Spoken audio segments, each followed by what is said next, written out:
Florida retirement. The phrase alone probably conjures images of waterfront condos with six-figure price tags, hurricane insurance that costs more than your car payment, and neighborhoods where the median age is 72 and the median home price is $700,000. And sure, that's accurate if you're looking at Naples or Sarasota or anywhere within smelling distance of the Gulf beaches. But there's another Florida. A Florida where your entire monthly burn rate, housing, utilities, property taxes, insurance, groceries, gas, lands somewhere south of what most people spend just on rent in Atlanta. We're talking towns where you can actually live on Social Security alone. Not survive. Live. With money left over. The secret isn't just finding cheap houses. The secret is understanding the cost ecosystem. Because a $200,000 house on the coast might bleed you dry with insurance premiums and utility bills. Meanwhile, a $200,000 house inland built from concrete block with a county seat stable tax base and a hospital 5 minutes away? That's a completely different financial animal. 10 Florida towns where the total cost of living drops so low it barely registers. SEBRING. They call it the city on the circle because the downtown's literally built in a perfect ring, but that's not why we're here. We're here because SEBRING has cracked the code on utility bills. The median home price sits around $202,000, but the real story is what happens after you buy. Most of the housing stock here is older, concrete block construction. Thick walls. Masonry that holds cool air like a thermos. Your electric bill in SEBRING can run $60, $70 in the summer. Try finding that anywhere else in Florida where it's actually hot. Property taxes land under $1,500 a year if you're homesteading. Drive 5 minutes south on US 27 and you hit farm stands selling produce for what feels like 1980 prices. Medical access is quietly excellent because the population skews older. Advent Health SEBRING is a legitimate hospital. You're not burning gas driving to Orlando every time you need something more complex than a checkup. The trade-off is the vibe. SEBRING is quiet. After 8 p.m., downtown rolls up. But if you want a place where your monthly burn rate is so low you can actually save money, SEBRING delivers. OCALA. OCALA's famous for horses. Rolling hills, white fences, thoroughbreds grazing under live oaks. But we're talking about Silver Spring Shores, a neighborhood on the eastern edge that's become a stealth retirement haven. Median home price hovers around $240,000 to $250,000. Rentals, actual single-family homes, go for under $1,600 a month. The area has a massive concentration of 55-plus activities centered around Silver Spring State Park. The real advantage is healthcare. OCALA has 2 major hospital systems, HCA Florida OCALA Hospital and Advent Health OCALA. That means competition. That means specialists who stay local. When you need to see a cardiologist, you're going 10 minutes, not an hour. That saves time, gas, and the hidden cost of aging, which is mobility. BARTOW. BARTOW sits between Tampa and Lakeland, which should make it expensive. Tampa's real estate has gone insane. Lakeland's not far behind, but BARTOW has somehow resisted. Prices here feel frozen in 2020. The median home price is in the low 300s, but older homes, the kind that need cosmetic updates but are structurally solid, list in the high 200s. You're 40 minutes from Tampa's amenities but paying rural Polk County prices. That's the geographic arbitrage at work. BARTOW's the county seat, which matters more than you'd think.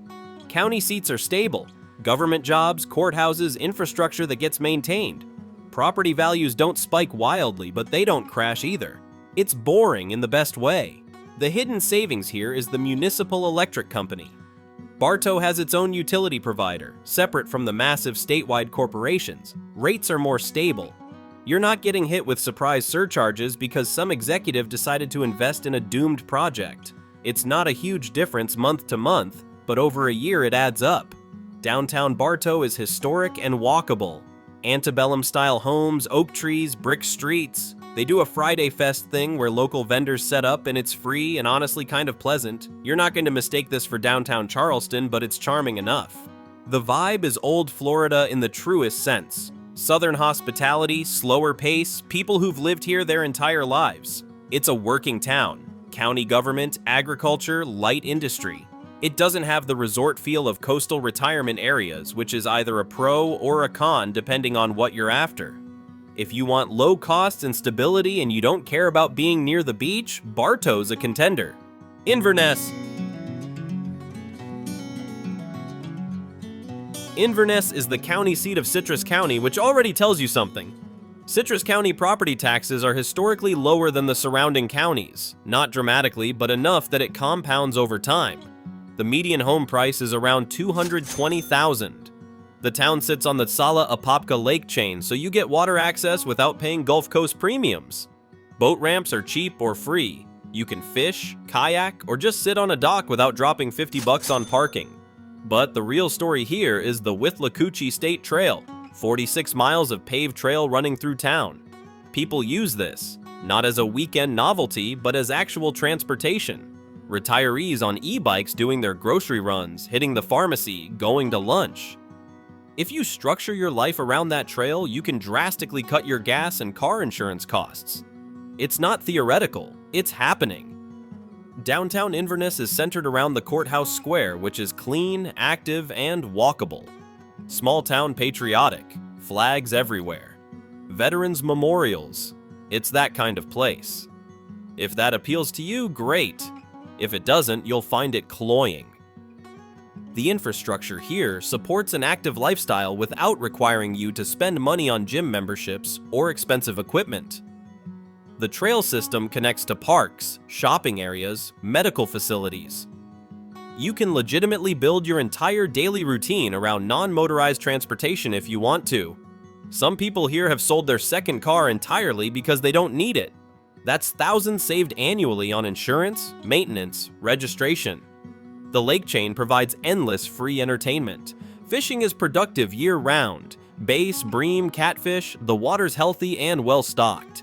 You don't need a fancy boat. A kayak or a small John boat will do it. Launch for free, fish for free, eat what you catch. If you're into that kind of self-sufficiency, Inverness makes it easy. The trade-off is that you're not on the Gulf, you're on lakes and rivers, which is still water, but it's not the same. The beaches are 25 minutes west. That's not terrible, but it's not walk out your back door either.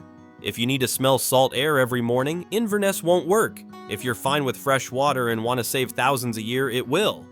Beverly Hills.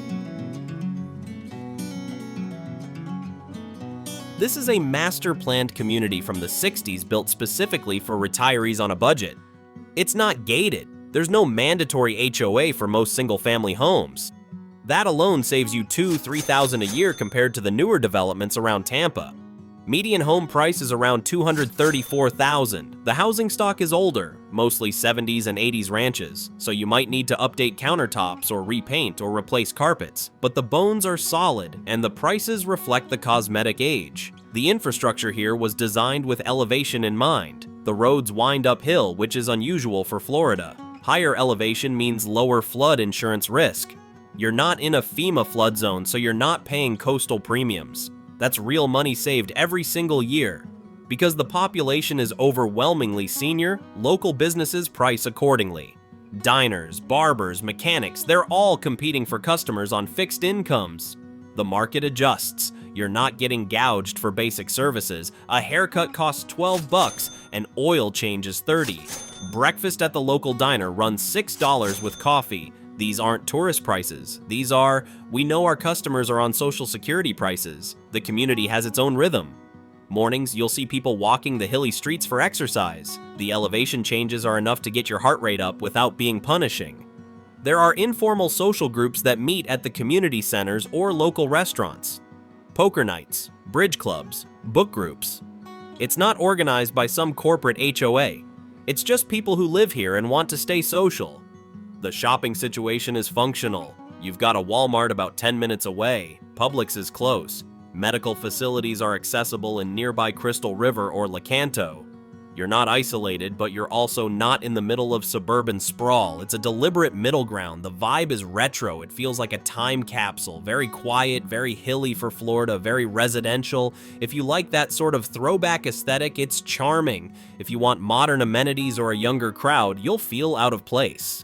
This is a town built for a specific demographic, and that demographic is people over 65 who want to stretch their social security check as far as possible. Palatka. Palatka sits on the St. Johns River, which means riverfront property, real riverfront property, and somehow it's still cheap. The median home price is around $240,000 to $260,000. Single-family rentals go for under $1,500 a month. You can find actual riverfront homes, homes with docks, in this price range. Try doing that anywhere else in Florida. You can't. The town's undergoing a revitalization. Downtown's getting cleaned up, new businesses moving in, the Blue Crab Festival drawing crowds. It's early-stage gentrification, which means you can still buy low.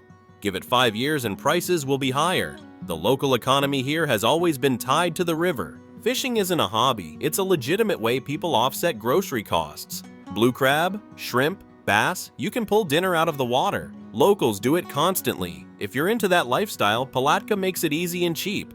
Putnam County land values are low, so ad valorem taxes stay down. You're not getting crushed on the annual bill. And because the town is historic, founded in the 1800s, there's actual architecture here, not just stucco boxes, real buildings with character. The riverfront itself is the main attraction. The St. Johns is one of the few rivers in the US that flows north, and it's wide and slow and perfect for boating. You don't need a high-performance vessel. A small pontoon boat or a fishing skiff will handle the current just fine. The river connects to lakes and tributaries, so you can explore for hours without covering the same water twice. The downtown area has seen real investment lately. New restaurants, art galleries, coffee shops. There's a farmer's market on weekends. The city's pouring money into streetscape improvements, park upgrades, public art. It's not Miami, it's not even Gainesville, but it's moving in the right direction, and that momentum is tangible. The trade-off is crime. Some downtown pockets have higher than average stats. If you're looking here, focus on the ravines area or the outlying neighborhoods. Don't assume the whole town is uniform. Do your homework. Check the crime maps. Talk to residents. But if you want riverfront living at a fraction of what it costs elsewhere, Palatka's worth investigating. ZEPHYRHILLS. If your goal is to spend as little as possible on housing so you can save money for travel or hobbies or literally anything else, ZEPHYRHILLS is the answer. This is manufactured home territory. Decent manufactured homes in 55-plus parks list from $50,000 to $130,000. Traditional condos sell for under $160,000. Entry prices are the lowest on this list by a huge margin. We're talking about the difference between a mortgage payment of $300 and a mortgage payment of $1,500. Over a year, that's $14,000 saved. Over 10 years, it's life-changing money. The town's known for its spring water. Yes, the bottled brand comes from here, so tap water quality is legitimately good. You're not buying cases of Aquafina because the local supply tastes like pool chemicals. That's a small thing that adds up. Most people don't think about water costs until they're spending $20 a week on bottled water. Here, you don't have to. The sheer number of seniors here creates fierce competition among local businesses. Restaurants are absurdly cheap. Early bird specials everywhere. Diners where you can get a full meal for $8. It's not gourmet, but it's food, and it's priced for people on fixed incomes. There are entire strip malls dedicated to services that seniors need. Hearing aid centers, mobility equipment suppliers, tax preparers who specialize in Social Security optimization. The market has adapted completely to the demographic. The community aspect here is strong. ZEPHYRHILLS is social, active. There are clubs, events, activities happening constantly. If you want to meet people and stay busy, the infrastructure's in place. The parks have organized activities, line dancing, water aerobics, pickleball tournaments. The RV parks have their own social calendars. Potlucks, game nights, group trips to the beach or to Orlando for shows. It's not forced, it's just what happens when you concentrate thousands of retirees in one area. The housing density also means that services come to you. Mobile barbers, mobile mechanics, mobile pet groomers, they all make rounds through the parks because the customer base is concentrated and predictable. You don't have to drive across town for basic stuff. It comes to your driveway. The weather here is slightly better than the coast in summer because you're far enough inland to avoid the worst of the humidity. It's still hot. It's still Florida. But the afternoon thunderstorms roll through and actually cool things off instead of just making the air feel like soup. The vibe is seasonal. The population swells in winter when the snowbirds arrive. January through March, traffic is intense. Roads are packed. Everything takes longer. The restaurants have wait times. The grocery stores are crowded. Then April hits and half the town leaves. Summer is quiet, empty. If you're a year-round resident, you'll notice the shift. Some people love it because they get deals in summer when businesses are desperate for customers. Others find it disorienting to have their town change population by 30% twice a year. Brooksville. Brooksville is for people who want acreage and independence. No HOA, no community development district fees. No rules about where you can park your RV or whether you can have a garden. The median home price is $240,000 to $260,000. By avoiding CDD fees, which are common in the newer developments around Tampa, you're saving $2,000 to $3,000 a year. Over a decade, that's $30,000. Real money. CDD fees are often forgotten when people calculate cost of living, but they're brutal. They fund infrastructure and new developments, and they never go away. In Brooksville, you're buying into established neighborhoods where the roads are already paved and the utilities are already run. The area is close to rural farms, which means access to you-pick operations. Blueberries, strawberries, tomatoes, peppers, you name it. People here actually use these farms. It's a local pastime and a legitimate way to save on produce. During peak season, you can pick enough blueberries in an hour to last you a month if you freeze them. Strawberries are the same. You pay by the pound, and it's a fraction of grocery store prices. The Withlacoochee State Forest is right there. Hiking, birding, camping, all practically free. The forest has trails for every skill level, from paved loops to backcountry paths. If you like outdoor stuff and you don't need it to be highly curated, the forest is your backyard. There are designated camping areas where you can stay for a few bucks a night. Locals use the forest constantly. It's not a tourist attraction, it's just there and it's massive.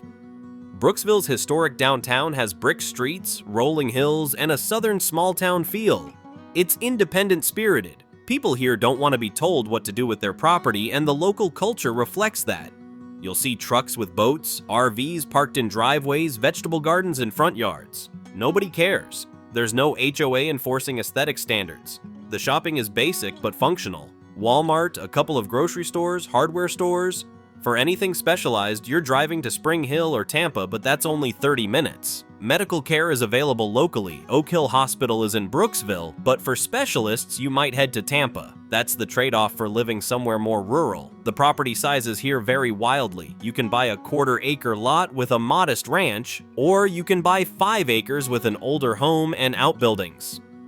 The larger parcels are popular with people who want chickens, gardens, maybe a workshop. The zoning is relatively permissive. You can do a lot on your own land without triggering code enforcement. The climate is slightly different from the coast. Summers are hotter because you don't get the sea breeze. August can be stagnant, but spring and fall are beautiful. The rolling hills create microclimates. Mornings are cool. The live oaks provide shade. It's a different kind of Florida living. The trade-off is that you're inland. It's hotter in August than the coast. The breeze doesn't reach you the same way. If you're heat sensitive, that might matter. But if you want freedom and low cost and the ability to grow your own food, Brooksville delivers. This is a place for people who want to own their retirement, not rent it from an HOA.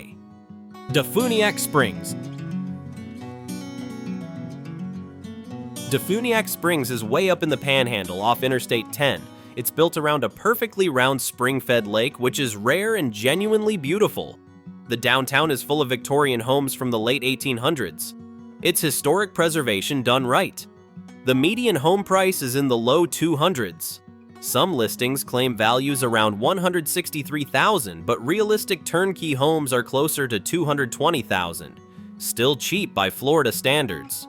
The housing stock varies wildly. Everything from Victorian mansions that need work to updated ranches on quiet streets. The big advantage here is taxes. Walton County has one of the lowest property tax millage rates in the state. Why? Because the wealthy coastal towns, Seaside, Rosemary Beach, the whole 30A area, subsidize the county budget. They pay massive tax bills on their multi-million-dollar beach homes, and that revenue gets spread across the county. DEFUNIAK Springs, sitting inland, benefits without paying the coastal premium. It's a strange quirk of county-level taxation, but it works in your favor if you live here. Insurance is also better here. You're inland, so wind mitigation premiums are lower than in Destin or Panama City Beach. You're still in hurricane territory, this is the Panhandle and storms come through, but the rates reflect the reduced risk. You're not paying beach-level premiums for wind coverage. The culture is deep south. Slower paced, traditional, very quiet. There are free walking tours of the Victorian homes during certain times of year. Local volunteers lead them, and they're genuinely informative. The lake is public. You can fish, walk, sit. There are benches all around the perimeter. It's peaceful in a way that feels almost anachronistic. The town has a small college, a branch of Northwest Florida State, which injects a little bit of youth and activity into what would otherwise be a purely retirement demographic. There are occasional cultural events, lectures, performances. It's not a college town by any stretch, but it's not entirely sleepy either. The cost of living extends beyond housing. Groceries are cheap, gas is cheap, dining out is cheap. There's a local diner where breakfast costs $5. Lunch specials run $7 or $8. These aren't chains. They're local spots that have been around for decades, and they price for locals, not tourists. The downtown area has a couple of antique shops, a bookstore, a coffee shop. It's small, but it's functional. There's a sense of community here that's harder to find in bigger towns. People know each other. They say hello. It's not intrusive, but it's present. The trade-off is distance. You're far from major airports. Pensacola is about an hour west. Panama City Beach is an hour south. If you fly frequently, that's a consideration. The nearest big shopping is Destin or Crestview, both at least 20 minutes away. For routine stuff, you're fine. For specialty items or big box stores, you're making a trip. Medical care is available locally, but it's limited. For serious issues or specialists, you're going to Pensacola or Fort Walton Beach. That's an hour drive each way. If you have chronic conditions that require frequent specialist visits, that's something to factor in. But if you want low taxes, low costs, and a town that feels preserved in amber, where you can walk around a Victorian downtown and fish in a natural spring-fed lake and pay almost nothing in property taxes, DEFUNIAK Springs works. It's quiet, it's slow, it's affordable, and it's about as far removed from the Florida tourism machine as you can get while still being in Florida. Edgewater. Finding cheap on the Atlantic coast is nearly impossible. Anything near the beach is expensive, except Edgewater. Edgewater sits just south of New Smyrna Beach. Same Indian River Lagoon access. Same fishing, same kayaking, same water lifestyle. But the median home price is around $300,000 compared to $450,000 plus in New Smyrna. You're getting the same amenities without the tourist markup. The cost of living here is 13% lower than the national average on housing. You can fish the lagoon for free, kayak for free, use the boat ramps without dropping $50. It's a blue-collar boating town. Pickup trucks and boat trailers everywhere. If that's your vibe, you'll fit right in. The Indian River Lagoon is an estuary, which means the fishing is productive and diverse. Redfish, trout, snook, flounder, you can target different species depending on the season. The water's shallow, so you don't need a deep draft boat. A small skiff or a kayak will do it. The lagoon is also relatively protected, so you can get out on the water even when the Atlantic's rough. The town itself is low-key. No boardwalk, no tourist traps. Just residential neighborhoods, a few strip malls, some local restaurants. The vibe is working class. People here fish commercially or work in construction or drive to Daytona for jobs. It's not a resort town, it's a place where people live and work and happen to be near the water. You're close enough to New Smyrna that you can drive over for dinner or arts events or whatever without living there and paying their property taxes. New Smyrna has a legitimate downtown with galleries, cafes, bars. Edgewater has a Publix and a Walmart. But you're 5 minutes away from the nicer stuff when you want it. The proximity to the coast also means you get the sea breeze, which makes summer more tolerable. The afternoon thunderstorms roll in off the ocean and cool things down. The humidity's still high, but it's not as stagnant as inland areas. The beach access is easy. You can drive to New Smyrna Beach in 10 minutes. There are public access points all along the coast. Parking can be a pain during peak season. But if you go early or late, it's manageable. Some locals just drive down to the beach at sunrise, fish for a couple hours, and head home before the crowds show up. The housing stock is mixed. Older ranches, some newer construction, a few manufactured homes. The neighborhoods closest to the lagoon are more expensive, but you can find deals if you're willing to be a few blocks inland. Some homes need work. Others are turnkey. It's not a uniform market. The trade-off is insurance. You're close to the coast, so wind and flood premiums are higher here than in SEBRING or OCALA or any of the inland towns. That's unavoidable. Flood insurance alone can run $1,500 to $2,000 a year depending on your elevation and proximity to the water.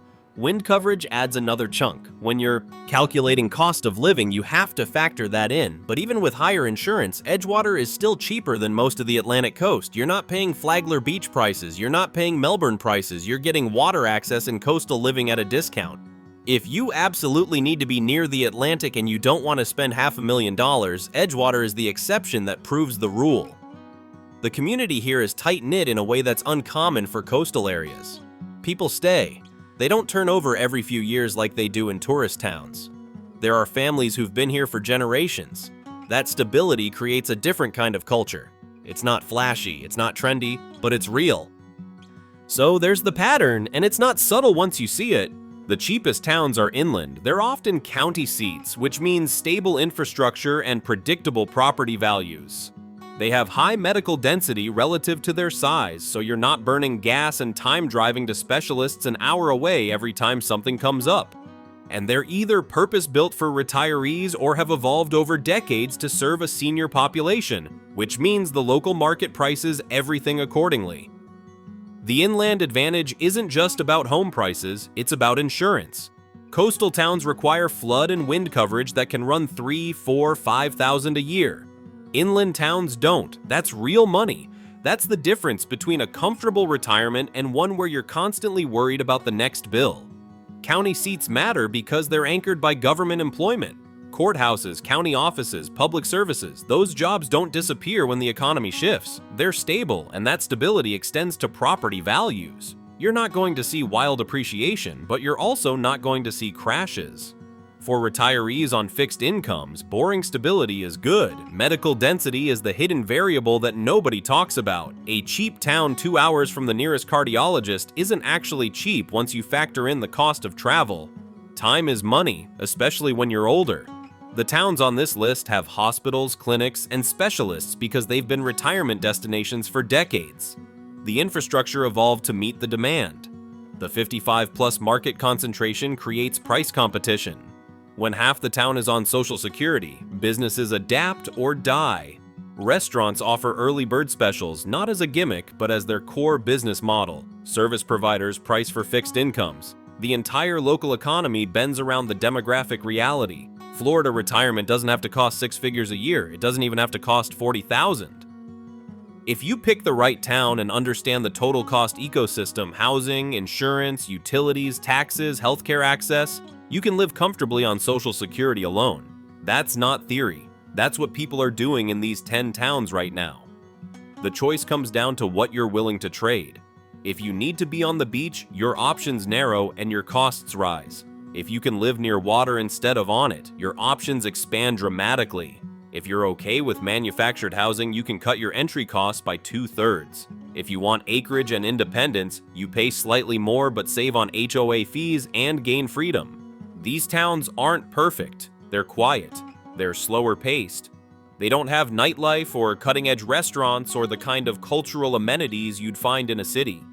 But they offer something increasingly rare: the ability to retire with dignity on a modest income, to own a home, to cover your bills without panic, to have money left over for the things that matter. That's the real story here. Not that Florida has cheap towns. Every state has cheap towns, but that Florida has cheap towns with the infrastructure to support aging in place.